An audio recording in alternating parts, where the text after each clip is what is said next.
A 16-year-old just ran a 3:48 mile.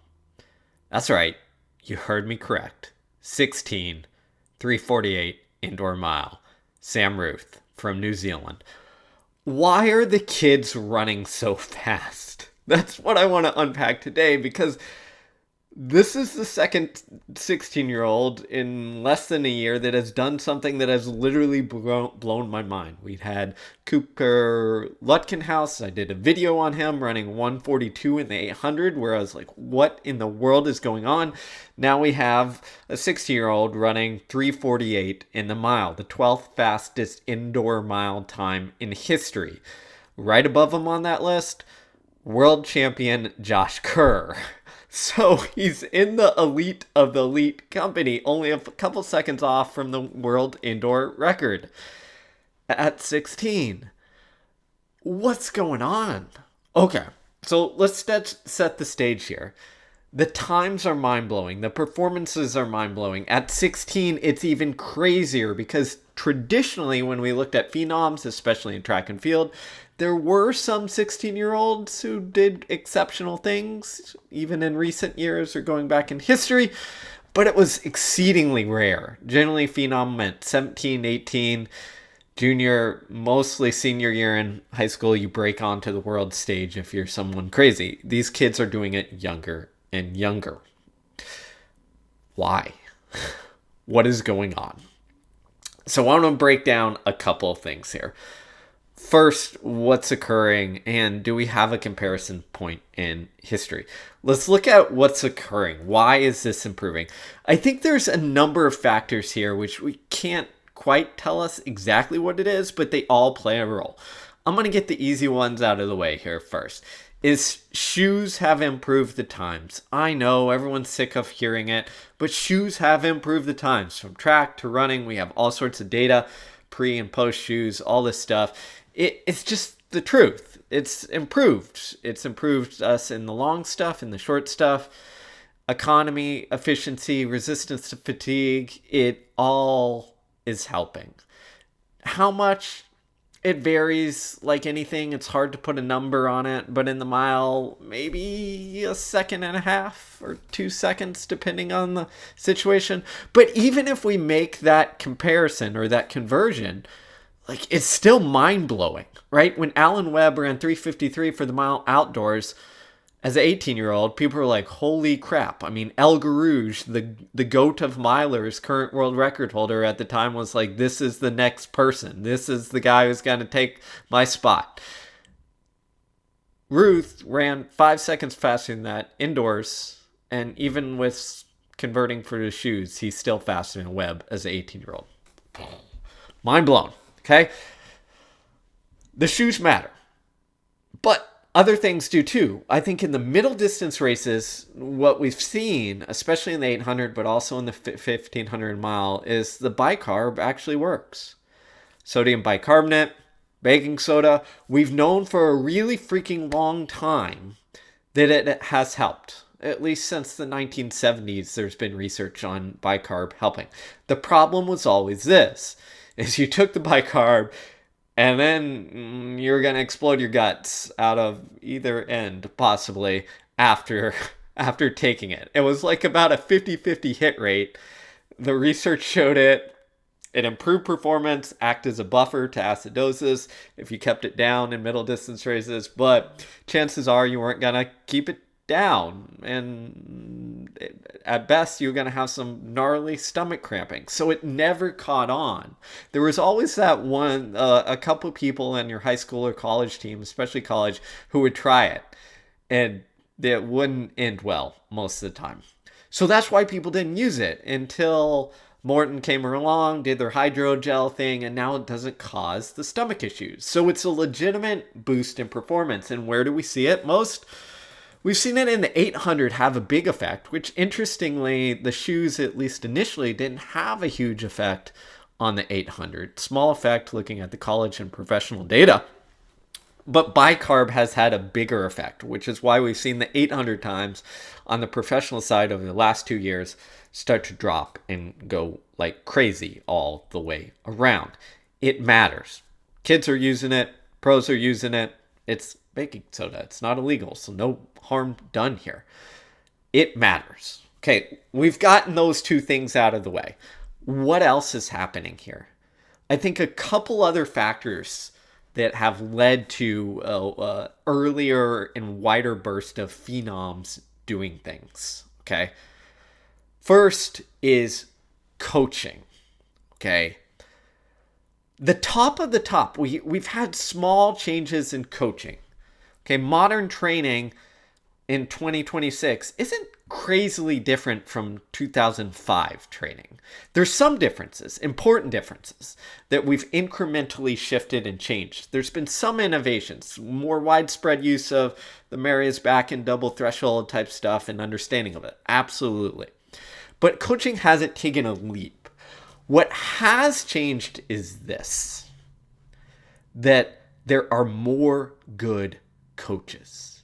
It used to be, because of information, spreading, we've essentially democratized that with the internet and things like this, YouTube. You can listen to a coach talk about things and give you the secrets, okay? But that has had a profound effect to make the average coach pretty dang good. When I was running in high school way too long ago, what you had is you had some really good coaches, and then you had the football coach who was assigned cross country, and he's like, go do 5 days a week of 400-meter repeats and have fun. You don't have that anymore. Generally, the floor has been raised in coaching. So wherever you're at, there's still some poor coaches, but wherever you're at, the chance of finding someone who's pretty dang good has increased dramatically. And that's not only at the college level, the high school level, the youth level. I think it's all around. And what that does is it gives people a better platform to develop off, because chances are your first coach isn't going to be some phenom person. It's going to be, your junior high cross country coach or your local track club coach. And if the average coach is better, you're in a better spot for development. And I'd say argue developing a little bit earlier than what we used to do. So I think that's had a profound effect, is we have solid, good coaches, and we have more of them because there's more information and more resources and more coaches who understand they need to do a good job. So I think that's had a huge effect. Has the tip top of the coaching changed a lot? Only a little bit. We've, incrementally improved, but we have way more good, solid coaches. That helps, especially when our phenoms, come through schools and get whatever random coach they get. You're more likely to have a solid one versus a super talented kid who gets that football coach who got assigned cross country and has no idea what they're doing. That doesn't happen as much anymore.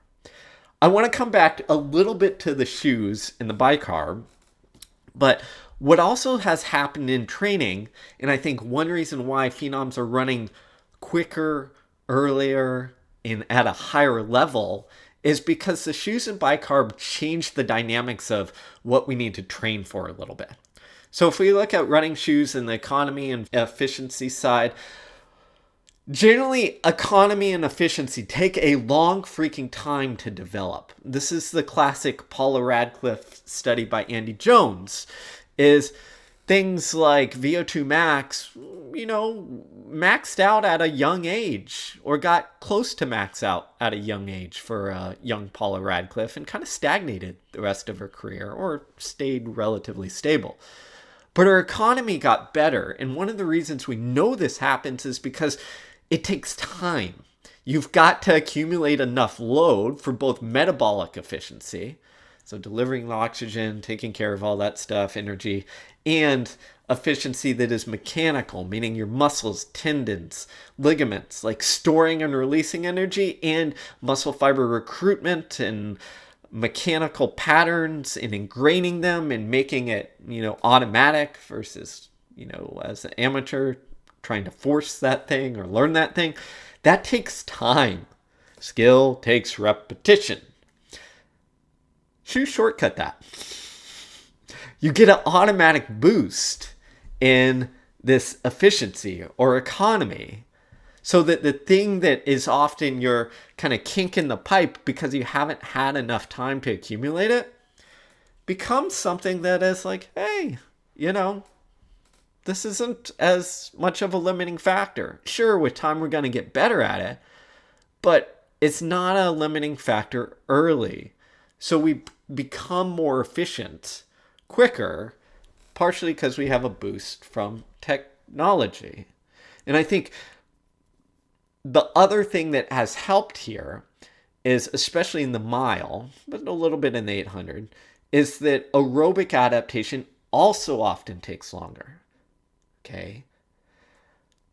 What we know from a training standpoint is most of the innovations have happened on the aerobic development side. We can look at the threshold or Ingebrigtsen model. We can look at combining or the Canova model of stuff. But most of the innovations in the last 20 years have happened on like, hey, how do we get aerobically stronger and better?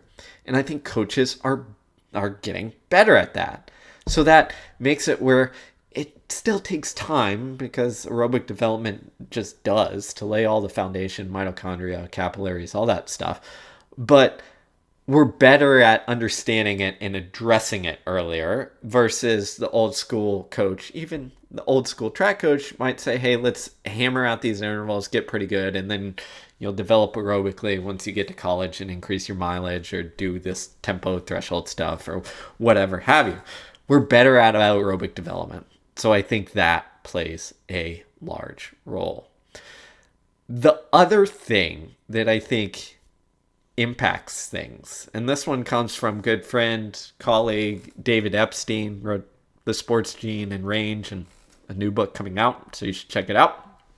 But we were discussing us, and he had an interesting insight, which is there's also a genetic component. You can't prove this, really, but I think he's spot on here, which is there's a pairing effect. Meaning we're seeing more former high level or solid athletes, men and women, pairing together. And if you went back, 80 years, 60 years, this didn't occur as much. Why not? Because women's sport wasn't as widespread. So if you go back before Title IX and women's sport was widespread at all, it was pretty much impossible, right? It just wasn't, you didn't marry pair based on, hey, we're on the same track team. Nowadays, and, within recent decades, it's become more normal, right? You're on the same team, so you date. You went to the same college on the same team.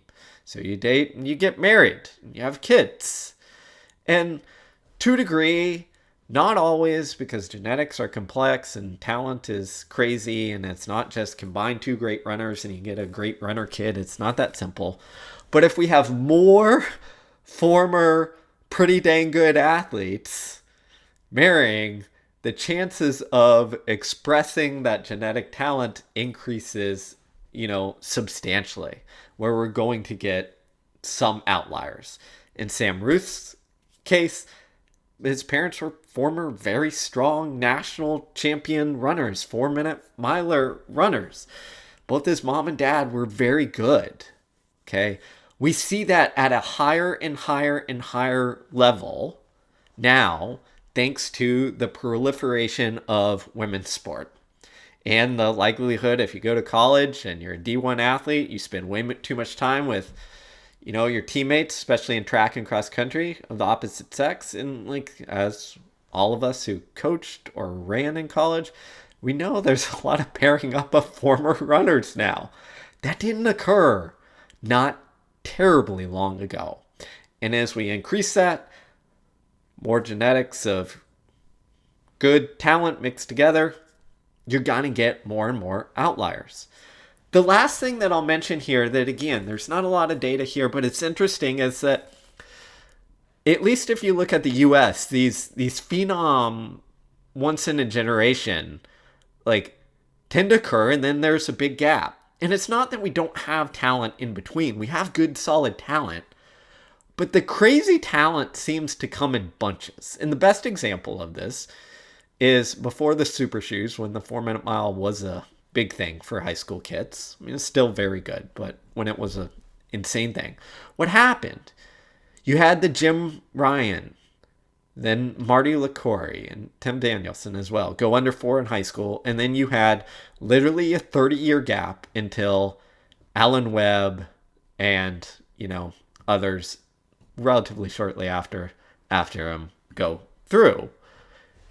That gap was for a lot of reasons, but generally what happens is you see these spurts of like crazy talent and then some gaps. Again, at least in track and field. Not always, but in track and field. So the point is, like, we might just be in one of these, Jim Ryan and Marty LaCour 2.0, where it's like, and Jerry Lindgren and some of these other guys, but it's like, hey, here we are.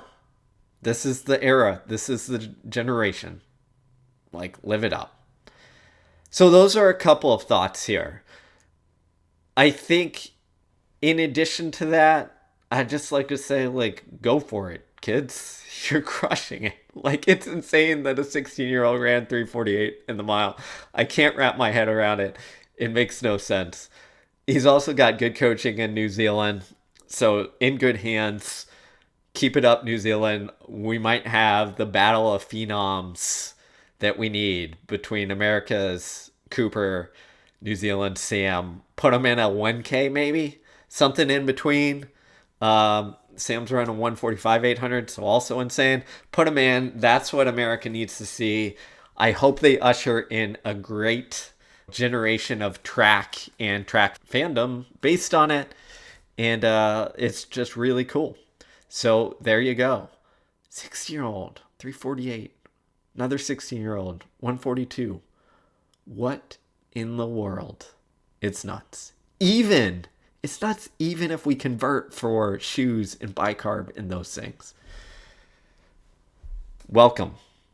Let's come along for the ride. Enjoy it. Enjoy the Phenoms.